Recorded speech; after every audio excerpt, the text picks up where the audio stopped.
In today's lecture, we're going to discuss in more detail the topic of metamorphosis. In our previous lecture, we discussed how insects grow. Now we're going to define what metamorphosis is, the types of metamorphosis, and the similarities and differences among the types of metamorphosis. So metamorphosis can be defined as a change in form and the process by which immature changes into an adult. And this is driven by hormones such as ecdysone or juvenile hormones, which basically tell the insect when and in what form to molt. So basically, are they going to stay in their immature form and molt into another instar of the immature form, or are they going to move on to a pupal form or an adult form, for example? And we'll discuss these hormones a little bit more in our structure and function lectures.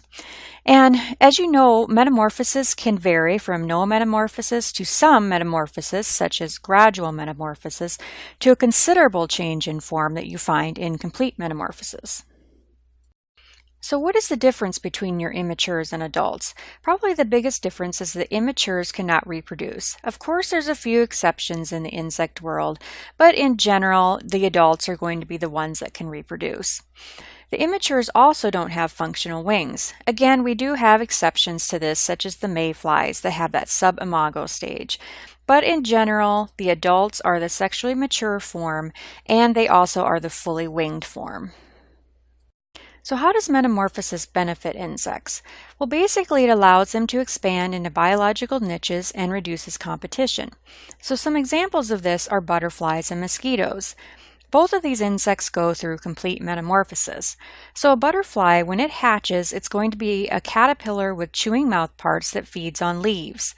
Later, when it emerges as the adult butterfly, it's going to have siphoning mouthparts that feeds on nectar. Therefore, the immature and the adult are not competing for the same food resources. Mosquitoes are very similar in that the mosquitoes, when they're immature, are aquatic, and when they're adults, they're terrestrial. So again, they're going to be in different niches and not competing for the same food resources. So now let's discuss the different types of metamorphosis. The first type of metamorphosis that we're going to discuss is the holometabolous, and this is basically the insect groups that have complete metamorphosis.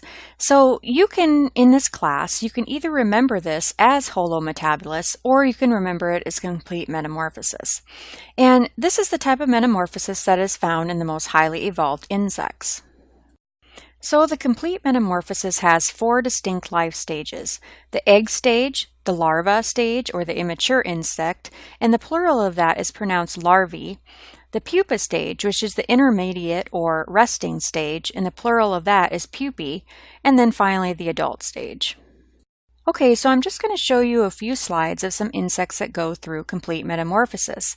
So on this slide we have a close-up of the eggs of the Cecropia moth and then also the first instar larvae. So this slide shows a later instar of the Cecropia moth caterpillar. And as you can see, it's gone through some significant changes in appearance and size from that first instar larvae that we saw on the last slide. So here is the pupal stage of the Cecropia moth. And you'll notice that it's a cocoon there that has been spun around some sticks. And basically that is what the caterpillar does, and then it pupates actually within that cocoon. And during this time, it's resting, as in it's not feeding, but there's a lot of radical physiological changes that are occurring that will, again, make the form be completely different when it emerges as an adult as when it was an immature. And then here is a beautiful adult female Cecropia moth, and this actually is one of the largest moths that we have here in Nebraska. So let's recap the comparison of the immature versus adult for insects that go through complete metamorphosis. So in general, the immatures cannot reproduce. The immatures also do not have functional wings. The adults are sexually mature, and if they are within an order that have wings, they will have the fully formed wings. And the immatures are generally smaller in size. The immatures and the adults have different habitats and food resources, and the young do not resemble the adults at all in appearance. So let me show you a few more pictures of the diversity of insects that go through complete metamorphosis. So this picture shows some maggots, which are the larvae of flies. Then here we have an adult fly. You can see how much of a change there is. Maggots obviously don't have wings, they don't have large eyes, they do not have hairy bodies, for example. Now this creature here actually looks a little bit like an alien. This is actually the larva for a ladybug or ladybird beetle. So this here is the pupal stage of a ladybird beetle, and as you can see, it looks quite a bit different than the larva did. But it does resemble the ladybird beetle more in coloration as far as the orange and the black dots. Then here, of course, is the adult ladybird beetle, and you can see again it has the orange and the black dots, although you also will see some other colorations such as red with black dots. And then the head, the mouth parts, the legs, all of these are quite different than you see in the larval stage. Now here's a larva for another type of fly called the crane fly, and these larvae are actually also referred to as leather jackets. So here's a picture of the adult crane fly, and I'd like to draw your attention to those halteres that are there. You can see them right behind each of those larger wings, and those are, again, those organs that are used for helping with balance. Now this is the larva for a mosquito, and as I mentioned, these are aquatic. Then this is the pupal stage for the mosquito, and again, at this point it's still aquatic, and it's using some of those mechanisms to gain oxygen from the air by being towards the surface and having a type of tube structure in order to obtain its oxygen. And then finally, here's the adult mosquito that we all know and love. And of course, it's significantly different looking than the larval stage and the pupal stage, and it feeds on different resources. So in the case of the female are the ones that feed on our blood because they need to use that for developing their eggs. The males do not feed on humans, but they do feed on nectar. So again, they have completely different resources for food because the immature mosquitoes feed on little microorganisms and things that are in the aquatic system. So the last example I'm going to show you for complete metamorphosis is this saddleback caterpillar. And as you can see, it's very colorful, and it also is got these spine-looking structures to help ward off predators. And here's the adult, and obviously it's a moth, so it looks quite different than the caterpillar stage. But you also notice how the coloration is a lot different than in the caterpillar stage. Okay, the next type of metamorphosis we're going to discuss is ametabolous, also known as no metamorphosis or direct metamorphosis. And this is found in our apterygotes, the primitively wingless insects that we discussed earlier, such as the silverfish and the springtails. And basically what occurs in no metamorphosis is there is no change in form or appearance. The only thing that really changes is the size. So as I mentioned, silverfish are a really good example of this. So we have the egg stage, we have several nymph stages, and then the adult. And the only difference here is that the nymphs are a lot smaller than the adults, and then of course the adults are sexually mature. So the next type of metamorphosis I'd like to discuss is the parometabolous, which is the gradual metamorphosis. And this has 3 stages: the egg, the nymph, and the adult. And the immature is always referred to as a nymph. And the immature and the adults have similar appearance and similar food resources. So this is very different than what we saw in the complete metamorphosis.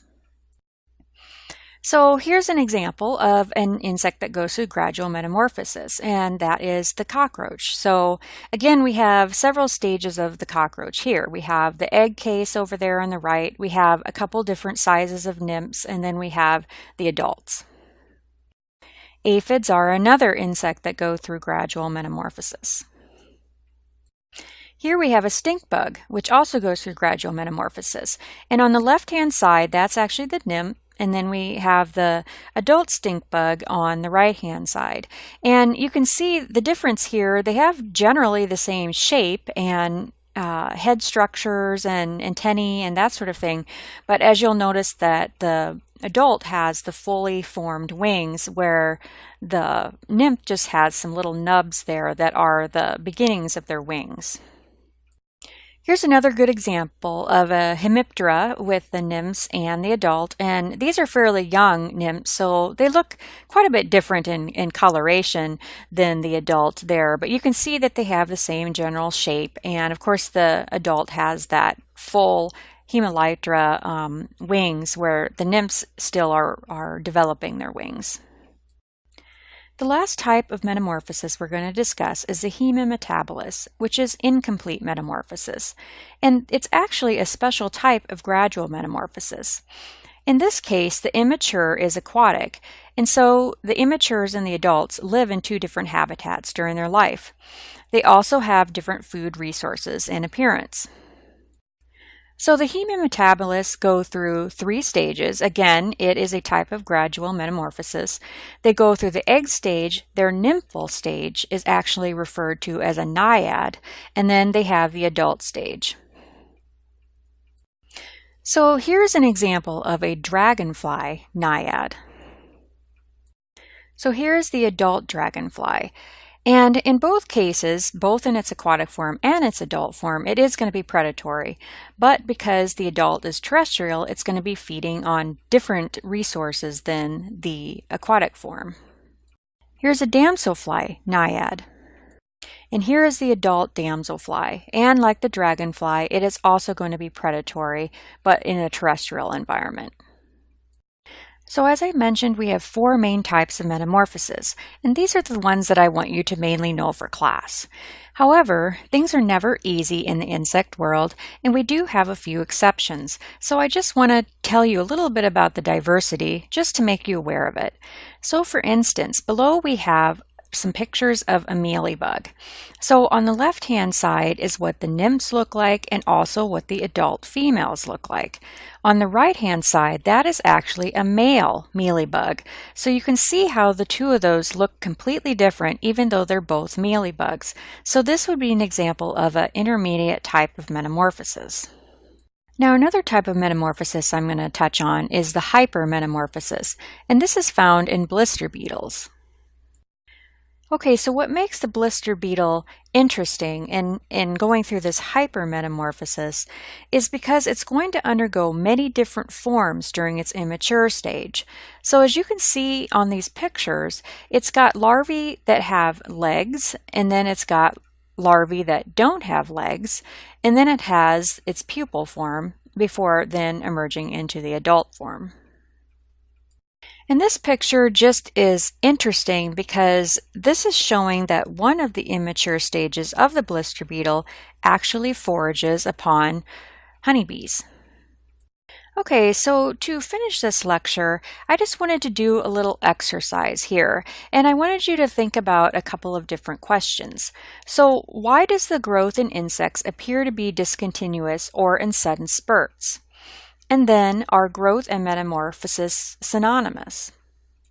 All right, so to answer that first question, why does the growth in insects appear to be discontinuous or in sudden spurts? Well, the sudden increase in size of the exoskeleton at a molt gives you the impression that growth is taking place only at that time. However, growth is actually occurring throughout each instar. And then to answer the other question, are growth and metamorphosis synonymous? No, actually not, because growth is an increase in size and a cell differentiation and specialization, where metamorphosis is actually a change in form.